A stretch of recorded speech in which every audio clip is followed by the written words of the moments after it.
Hi hello குழம்புல பூண்டு சேர்த்து பார்த்துருப்போம். ஆனால் பூண்டையே வச்சு ஒரு சூப்பரான தரமான குழம்பு செய்யலாம் வாங்க. இந்த குழம்பு 2 டேஸ் 3 டேஸ் இருந்தாலும் கெட்டு போகாதுங்க. ஆனால் ஒரே நாளில் காலி ஆகிடும். அவ்வளோ டேஸ்ட்டாக இருக்கும். வாங்க செய்யலாம்.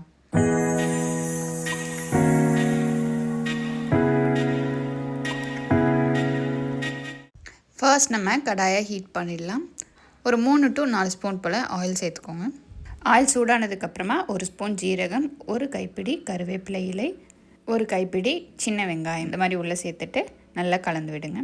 இது லைட்டாக கலந்து விட்டுட்டு 2 கட்டை பூண்டு தொளிச்சது உள்ளே சேர்த்துக்கோங்க. முடிஞ்ச வரைக்கும் கடையில் நாட்டு பூண்டுன்னு சொல்லி கேட்டு வாங்கிக்கோங்க. அந்த பெரிய பெரிய ஒயிட் பூண்டு வேண்டாம். வெங்காயம் பூண்டும் பாதி வதங்கினா போதுங்க. அதுக்கப்புறமா 3 வெட்டி வச்ச தக்காளி, ஒரு சின்ன துண்டு புளி, 1/2 டீஸ்பூன் உப்பு சேர்த்துனா சீக்கிரமாக வதங்குங்க ஆனியன், அதுக்கு தான். இதெல்லாம் நல்லா வதக்கி விட்டுருங்க. அடுத்து 1/4 டீஸ்பூன் மஞ்சள் தூள், 3 டீஸ்பூன் மல்லித்தூள், 1 டீஸ்பூன் மிளகாய் தூள் எடுத்துக்கோங்க. இந்த மிளகாய் தூள், மல்லித்தூள், மஞ்சள் தூள் எல்லாமே நம்ம வீட்டில் அரைச்சிதுங்க. இதுக்கான ரெசிபி கீழே இருக்க லிங்க்கில் டிஸ்கிரிப்ஷனில் ஆட் பண்ணியிருக்கேன். பாருங்கள், கண்டிப்பாக யூஸ்ஃபுல்லாக இருக்கும். இப்போ இந்த மசாலாலாம் நல்லா கலந்துட்டு ஒரு 2-3 மினிட்ஸ் நல்லா வதக்கிட்டு சூடானதுக்கப்புறமா ஒரு மிக்ஸி ஜாரில் போட்டு அரைச்சி பேஸ்ட் பண்ணி இந்த மாதிரி எடுத்து வச்சுருங்க. அடுத்து பேனை ஹீட் பண்ணிவிட்டு ஒரு 3 to 4 ஸ்பூன் போல் நல்லெண்ணெய் சேர்த்துக்கோங்க. சின்ன துண்டு பெருங்காயம் 2 இந்த மாதிரி உள்ளே சேர்த்துக்கோங்க. 1 கைப்பிடி கருவேப்பிலை. அடுத்து ஒரு 3 கட்டை பூண்டு சேர்த்துக்கலாம். இது நீங்கள் இன்னும் ஜாஸ்தியாக கூட சேர்த்துக்கலாம், நிறைய குழம்புல வேணும் அப்படின்னா.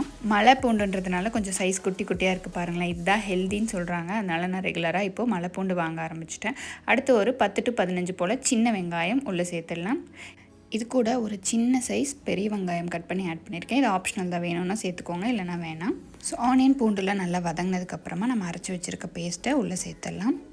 இதை லைட்டாக கலந்து விட்டு நமக்கு தேவையான கன்சிஸ்டன்சிக்கு நம்ம தண்ணி ஆட் பண்ணிடலாம். நான் இன்றைக்கி 2 கப் தண்ணி ஆட் பண்ணுறேன். நம்ம பேஸ்ட் எடுத்துருந்த பவுல்லே எடுத்ததுனால தண்ணி இந்த கலரில் இருக்குங்க, வேறு எதுவும் இல்லை. அடுத்து இந்த ஸ்டேஜில் நல்லா கலந்து விட்டுட்டு உப்பு செக் பண்ணிவிட்டு மறுபடியும் அகைன் நமக்கு எவ்வளோ தேவையோ அந்தளவுக்கு உப்பு சேர்த்து நல்லா கொதிக்க விடணுங்க. பூண்டு குழம்பு நல்லா கொதித்து வர அளவுக்கு தான் டேஸ்ட்டு சூப்பராக இருக்கும். அண்ட் 2 days 3 days வரைக்கும் கெட்டு போகாமல் இருக்குங்க. நம்ம சூடு பண்ணி வைக்கணும், ஃப்ரிட்ஜ்லேயே வைக்க தேவையில்லை. அவ்வளோதாங்க, சூப்பரான பூண்டு குழம்பு ரெடி. இந்த ரெசிபி உங்களுக்கு பிடிச்சிருந்தா மறக்காமல் நம்ம ஹாப்பி கிச்சன் சேனலுக்கு சப்ஸ்கிரைப் பண்ணிவிடுங்க. Thank you so much.